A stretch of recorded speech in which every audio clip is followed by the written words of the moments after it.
Escobedo Quijano, muy bien presentado. El libro es un libro pequeño, de esos muy fáciles de leer. Son cuentos, relatos, vías de barro. Edgar Escobedo Quijano. Lo dejo con el maestro don Juan Cervera.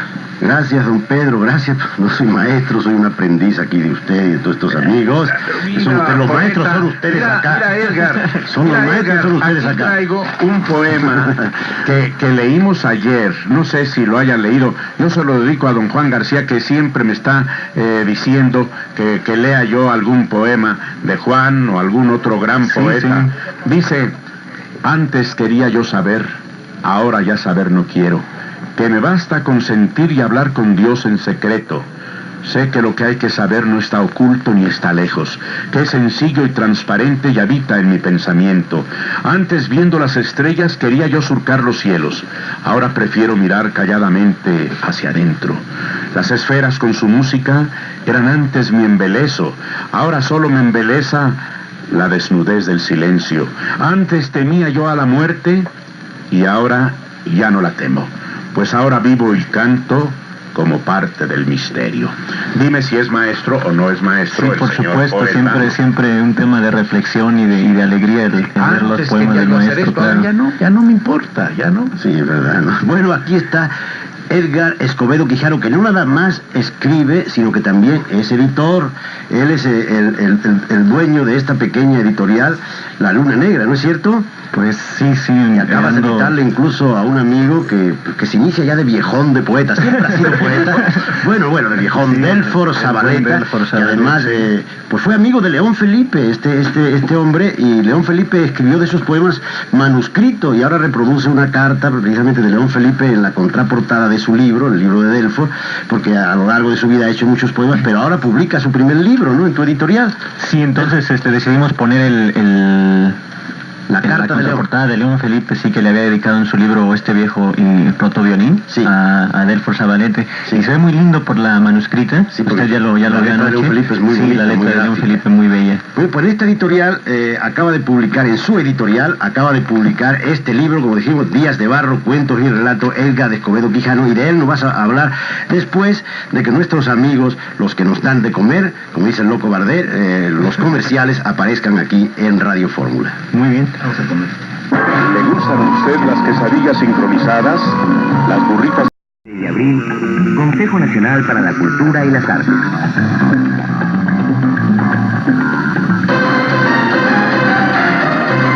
Gracias por su amable atención. Está usted escuchando Revista de Opinión.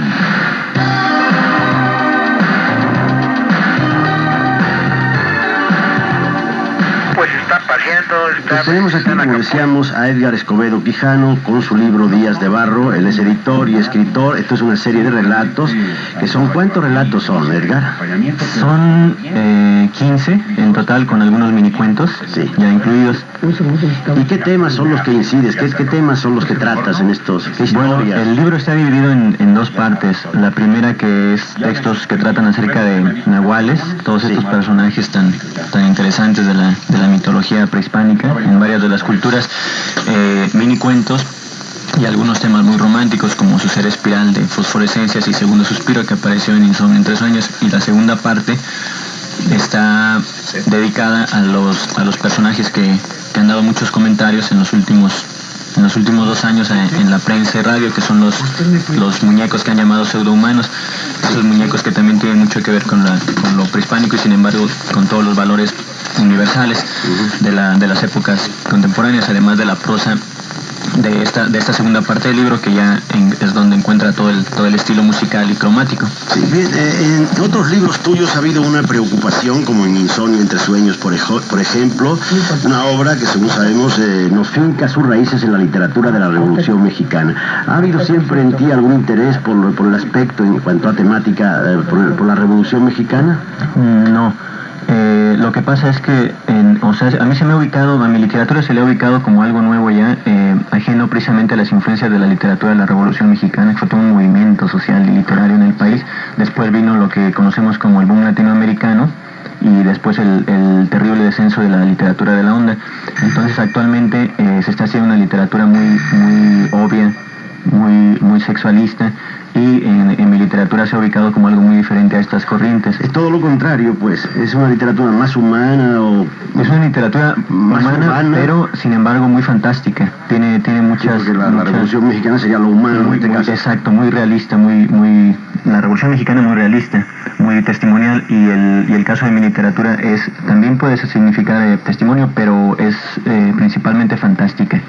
Tiene muchos elementos que pueden más bien asimilarse con las literaturas de los clásicos griegos y las fantasías o las Mil y una noches, ¿sí?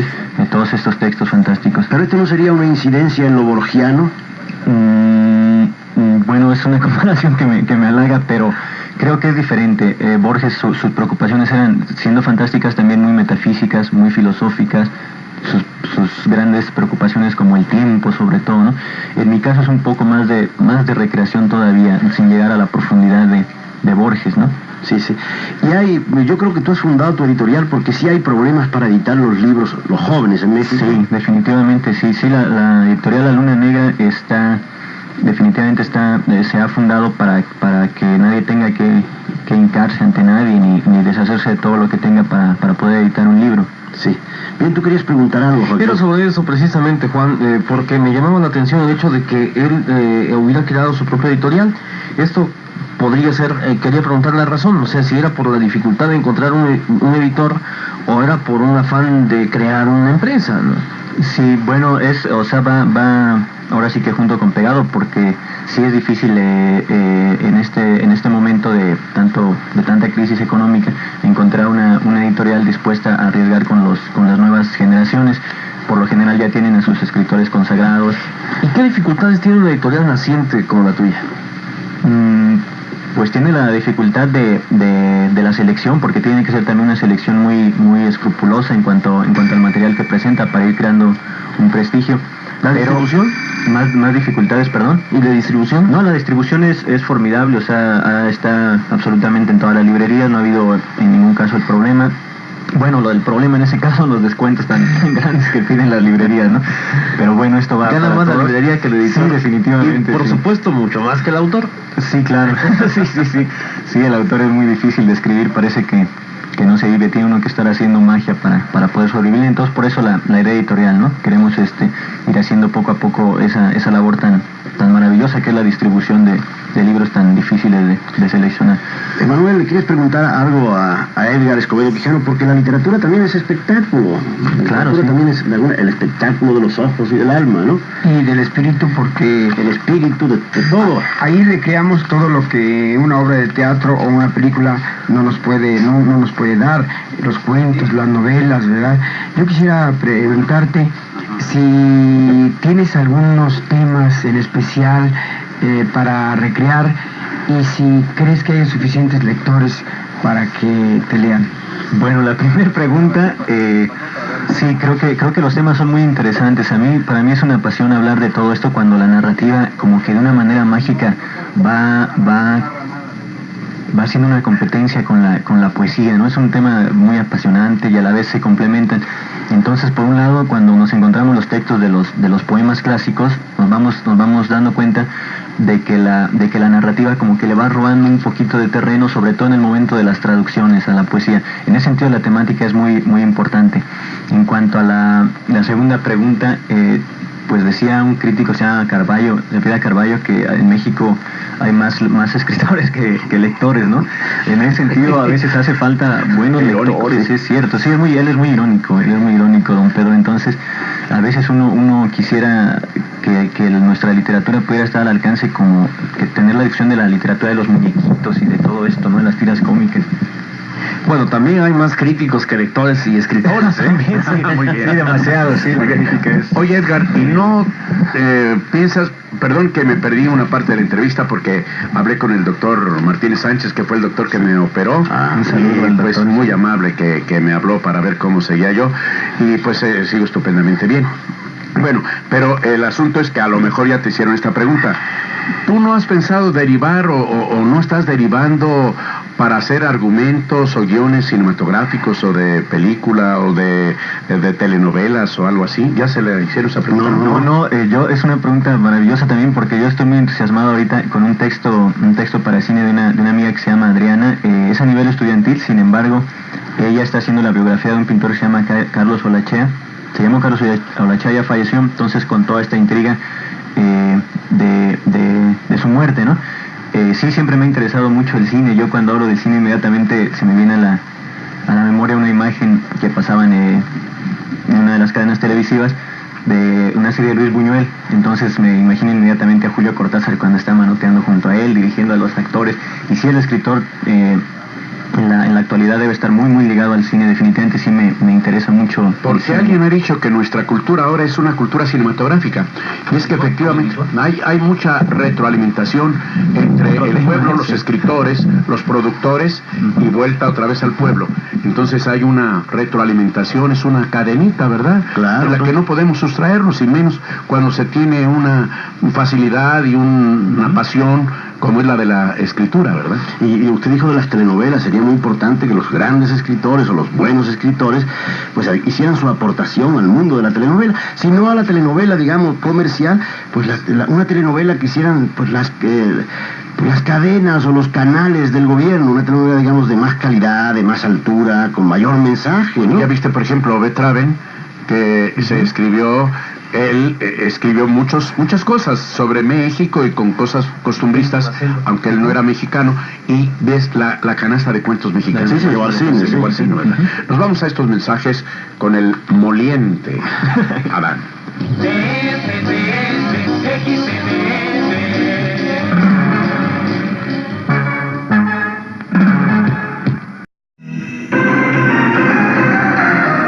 Esta es Revista de Opinión. Gracias por estar con nosotros. Continuamos. El origen de la magia, de Edgar Escobedo Quijano. El conejo inventó al mago para que éste lo hiciera existir. Cuando el mago sacó de su sombrero al conejo, le dijo: «Me debes la existencia». El conejo se enfadó, mas se controló y le explicó que era él quien lo había inventado. El mago no quedó conforme con la explicación, así que decidieron retarse. Y se dieron 1 hora para ver cuál inventaba lo más original en todos los sentidos de la palabra. A la hora, llegaron ambos con sus respectivos inventos. El conejo venía acompañado de la primera gallina, coqueta, muy segura y muy sensual. Pero el mago sacó de su sombrero un simpático, burlón y prosaico huevo. Los 4 discutieron acaloradamente, con magníficos y convincentes argumentos acerca del origen, hasta que se dieron cuenta que habían pasado los milenios y que muchos otros seres, como Dios y el diablo, decían haber inventado y creado no solo la magia, sino el bien y el mal, y la luz y el mundo. Así que los 4 tuvieron que trabajar también el 7º día para divertir a los oportunistas en su día de descanso. Muy bien, es muy novedoso, es impactante, ¿verdad? Es de su libro de cuentos Días de Barro, Cuentos y Relatos de Edgar Escobedo Quijano. Te felicito, muy bien. Es una cosa ya, pues digamos, no es el cuento mexicano o mexicanista como hace pensar la portada, en donde hay un dibujo de posadas, ¿verdad? Sino que es una cosa que, pues ya es una cosa de los nuestros, pero de los metropolitanos, ¿verdad? Sí, ya es nuestra generación. Don Pedro, para que vean que Revista de Opinión sí promueve los nuevos valores, pues ya están llamando para preguntar dónde pueden conseguir el libro de nuestro joven autor. Híjole, no quisiera meter goles, pero son nada más Días de Barro. O sea, mi primer libro, Fosforescencia, está a la venta en las principales librerías. Y este que estamos ahorita leyendo, Días de Barro, solamente está en 4 librerías. Una de ellas que está en el centro de Coyoacán, otra que tiene el nombre del gran Mahatma, que fue uno de los grandes, el personaje más importante de la India. Otra que en su logotipo tiene unos búhos, que es una cadena muy importante. Y el Sanborns. Y la dirección de la editorial es La Luna Negra. La dirección es Antillas 727, letra A, es en la colonia Portales, y el teléfono es el 672-8428. A ver, otra vez. Es Antillas. Antillas 727, letra A, Colonia Portales. Y el teléfono es 672-8428. Bien, Para que pues, si algún joven se interesa en esto, pues bien. Mujeres, México crecerá. Bien, bien. Pues te agradecemos mucho tu visita a este programa y esperamos que esa editorial continúe adelante con gran brío, gran vigor, y que a tu libro y al de Delfor Zabaleta sigan otros muchos libros de jóvenes y viejos escritores, ni viejos ni jóvenes. Y te agradecemos mucho pues tu visita a este al programa. contrario, muchísimas gracias a ustedes y un abrazo de hermanos a don Pedro Ferriz, a Gracias, todos nuestros Edgar. compañeros aquí en la cabina, don Juan Cervera, muchas gracias a ustedes. Gracias a ti, Edgar Escobedo Quijano. Gracias, Muchas Edgar. gracias. A los habitantes del distrito.